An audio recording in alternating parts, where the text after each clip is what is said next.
नमस्कार, आप सभी का स्वागत है भारत 24 पर। मैं हूं आपके साथ पूर्णिमा मिश्रा। सबसे पहले आपको अपडेट देते हुए, क्योंकि प्रधानमंत्री नरेंद्र मोदी आज शाम को 7 बजे करेंगे सीसीएस की बैठक, और सीसीएस की बैठक में कई मंत्री शामिल होने वाले हैं। जो सीसीएस के मेंबर्स हैं वो मंत्री इस बैठक में शामिल होंगे। पश्चिम एशिया संकट पर बैठक के साथ समीक्षा की जाएगी, और 22 मार्च को इससे पहले सीसीएस की बैठक हो चुकी है, जिसके बाद आज शाम 7 बजे प्रधानमंत्री की तरफ से सीसीएस की बैठक की जाएगी। मंत्रियों की मौजूदगी उसमें होगी। सरकार की तरफ से लगातार समीक्षाएं की जा रही हैं, और इस समीक्षा के बीच में आने वाले संकट और चुनौतियों से कैसे निपटना है, देश को कैसे तैयार करना है, किस तरीके के दिशा निर्देश जारी करने हैं। सीसीएस की बैठक के बीच में सर्वदलीय बैठक भी हुई। उस सर्वदलीय बैठक के साथ साथ राज्यों के मुख्यमंत्रियों के साथ भी प्रधानमंत्री ने वर्चुअली एक बैठक की थी, जिसमें राज्यों को तैयारी के निर्देश दिए गए थे, और साथ ही जमाखोरी, कालाबाजारी को लेकर सख्त कार्रवाई का संदेश भी प्रधानमंत्री की तरफ से दिया गया था। अक्षय मेरे सहयोगी और ज्यादा जानकारी के साथ इस वक्त जुड़ चुके हैं। अक्षय, आज शाम 7 बजे सीसीएस की बैठक बहुत महत्वपूर्ण, आने वाले समय की तैयारियों के लिहाज से। पूर्णिमा, निश्चित रूप से प्रधानमंत्री नरेंद्र मोदी की अध्यक्षता में शाम 7 बजे बैठक होने जा रही है, और निश्चित रूप से कह सकते हैं कि पश्चिम एशिया में जिस तरह से हालात बने हैं उसको लेकर के किस तरह से हमारे पास संसाधन मौजूद हैं और किस तरह से सप्लाई चेन पूरी तरह से नियंत्रित है, उसको लेकर के समीक्षा की जाएगी। ये माना जा रहा है कि वरिष्ठ मंत्रियों के अलावा कैबिनेट के कुछ और सहयोगी भी बैठक में शामिल होंगे। पिछली बार अगर बैठक की बात की जाए तो लगभग 13 मंत्रियों ने इस बैठक में शिरकत की थी, और उसके बाद विपक्षी नेताओं के साथ, विपक्षी दलों के साथ बैठक हुई थी। प्रधानमंत्री ने मुख्यमंत्रियों के साथ वर्चुअल संवाद किया था, और किस तरह से सप्लाई चेन पूरी तरह से प्रभावित न होने पाए इसको दिशा निर्देशन दिया था। आज माना जा रहा है कि समीक्षा बैठक में तमाम मुद्दों को लेकर के चर्चा की जाएगी, और आने वाले समय में निश्चित रूप से चुनौतियां बढ़ने वाली हैं। तो किस तरह से देश में एलपीजी की सप्लाई, पीएनजी की सप्लाई या फिर पेट्रोलियम पदार्थों के साथ ऊर्जा की सप्लाई बाधित न हो, इसके लिए तमाम उपाय जो किए जा रहे हैं उसकी स्थिति की समीक्षा की जाएगी। ये माना जा रहा है कि इसके अलावा 1 करोड़ से ज़्यादा, क्योंकि भारतीय उन क्षेत्रों में रहते हैं जहां पर कि युद्ध की जो आशंका है, या फिर गल्फ क्षेत्र में जिस तरह से भारतीय रहते हैं उनकी भी सुरक्षा भारत सरकार की जिम्मेदारी है। उसको किस तरह से सरकार ले रही है, वहां पर क्या उपाय किए जा रहे हैं, इन मुद्दों को लेकर के भी समीक्षा की जाएगी। प्रधानमंत्री नरेंद्र मोदी निश्चित रूप से जब मंत्रियों के साथ बैठेंगे तो फिर ऊर्जा से संबंधित, खाद्य पदार्थों से संबंधित, उर्वरक और अन्य चीज़ों को लेकर के जो उपलब्धता अभी तक है, और कहाँ से किस तरह से और अधिक जो ज़रूरत के सामान है वो मंगाए जा रहे हैं, उसकी समीक्षा भी की जाएगी। आपने देखा होगा कि अभी महंगाई का जो जोर है एक तरफ से पकड़ता हुआ दिख रहा है। युद्ध लंबा चला तो निश्चित रूप से पूरे विश्व में इसका असर देखने को मिल सकता है, और दर्शकों की समझदारी के लिए, दर्शकों की समझ के लिए, जो सीसीएस समूह है, जो मंत्री इसमें शामिल होंगे, अभी तक उन मंत्रालयों में क्या क्या फैसले लिए गए हैं इस संकट को देखते हुए, कौन कौन से फैसलों की जरूरत है जिस पर संभवतः मंथन होगा?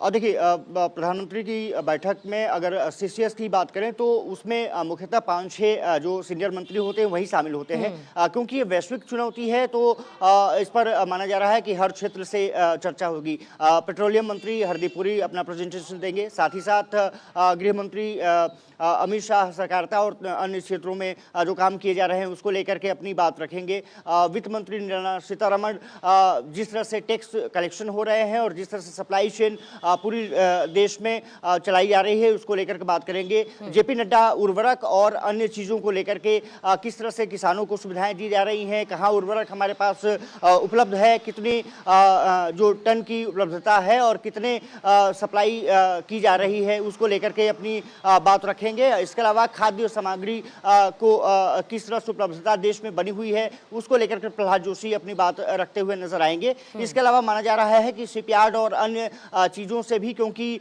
अधिकतर एलपीजी के टैंकर और अन्य चीज़ें जो आती हैं वो विदेशों से समुद्री रास्ते आ रही हैं। शिपयार्ड में किस तरह की चुनौतियां रही हैं और किस तरह से जो शिप हैं कहां कहां पहुंचे हैं, उसकी बात करने के लिए सर्बानंद सोनोवाल और अन्य मंत्री इसमें रखेंगे और राम मोहन नायडू भी इस बैठक में शिरकत करते हुए दिखाई देंगे। सरकार और कुछ मेजर्स अच्छे ले सकती है वो अभी सप्लाई किस तरह से हो रही है। फोकस पॉइंट्स रहे हैं वो तो एक तेल आपका हो गया, गैस हो गई, फिर आपके फर्टिलाइजर्स हो गए। अभी हमने देखा था सरकार ने एक्साइज ड्यूटी में कटौती करते हुए एक टेम्पररी राहत दी कि किसी तरीके का इन्फ्लेशन या महंगाई ना बढ़े या पेट्रोल के दाम ना बढ़े, लोगों को राहत मिल सके। तो वो वित्त मंत्रालय का एक कोलैबोरेशन देखने को मिला।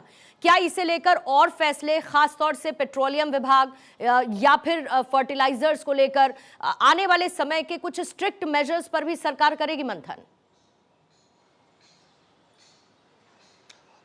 होना है, निश्चित रूप से होना है। और सबसे बड़ी बात यह रही कि देश में महंगाई न बढ़े, उसके लिए समुचित उपाय किए जा रहे हैं। ऊर्जा की जो खपत है उसके एवज में क्या हमारे पास जो सप्लाई है वो पूरी तरह से चल रही है, उसमें किसी तरह से बाधा न आने पाए, इसलिए कोल मिनिस्ट्री भी बहुत महत्वपूर्ण हो जाती है। और कोयला का जिस तरह से संसाधन है वो कितना हमारे पास उसका डिमांड है, किस तरह से सप्लाई उसकी आ रही है, उसको लेकर के चर्चा की जा सकती है। इसके अलावा ये कहा जा रहा है कि हर क्षेत्र पर प्रधानमंत्री नरेंद्र मोदी की खुश नजर है। जिस तरह से मुख्यमंत्रियों के साथ उन्होंने चर्चा की थी, किस तरह से जो कालाबाजारी है, होर्डिंग्स है अगर किए जा रहे हैं तो उस पर सख्त कार्रवाई किस तरह से हो रही है। राजनाथ सिंह के नेतृत्व में जो मिनिस्ट्रियल ग्रुप बनाया गया है उसको लेकर के भी 2 दिन पहले बैठक की थी, उसका रिव्यू भी प्रधानमंत्री लेते हुए दिखाई देंगे कि किस तरह से मंत्रालय ने अपनी तैयारियां की हैं, किस तरह से जो राज्यों को उपलब्धता होनी चाहिए वो किस स्तर पर है और कहाँ अगर कमी आ रही है तो फिर उसके लिए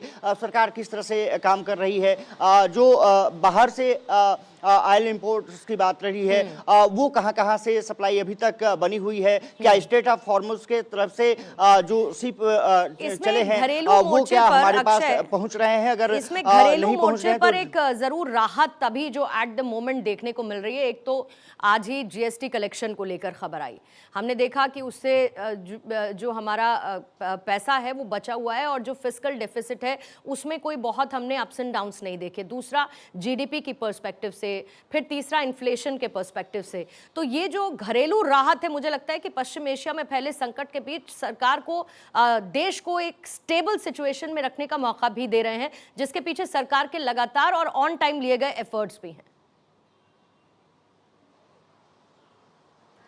देखिए, सबसे बड़ी बात ये रही है कि इन्फ्लेशन और सबसे बड़ी ज़रूरी चीज़ है कि सप्लाई, अगर इसको सही तरीके से रखना है तो निश्चित रूप से क्योंकि आत्मनिर्भरता जिस तरह से प्रधानमंत्री ने पहले से ही आह्वान किया हुआ है, इसीलिए कहा गया है कि जो हमारे एनर्जी सोर्सेस हैं, चाहे एलपीजी की बात रही हो या फिर पेट्रोलियम पदार्थों की रही है, रिफाइनरीज को पूरी तरह से अलर्ट किया गया है कि जो प्रोडक्शन है उसको बढ़ाया जाए, वो बहुत ज़रूरी हो जाता है। हाल में अगर आपने देखा होगा तो प्रोडक्शन थोड़ा सा घटा था, वो सरकार के लिए चिंता का सबब रहा है, लेकिन अब कहा जा रहा है कि प्रोडक्शन में उछाल आया है। वहां से अगर चीजें आगे बढ़ती हैं तो निश्चित रूप से जो हमारे पास आयात होता है वो कम किया जा सकता है और उस पर निर्भरता कम हो सकती है। और मुमकिन है कि जो सीसीएस की पिछली बैठक 22 मार्च को हुई थी, उसका भी आज की सीसीएस की बैठक में रिव्यू किया जाए कि जो उस वक्त फैसले लिए गए थे वो कैसे आगे बढ़े हैं और आने वाले और समय के लिए क्या फैसले एग्जीक्यूट किए जाने, किस तरीके से एक मोमेंटम, एक बैलेंस बना के चलना है,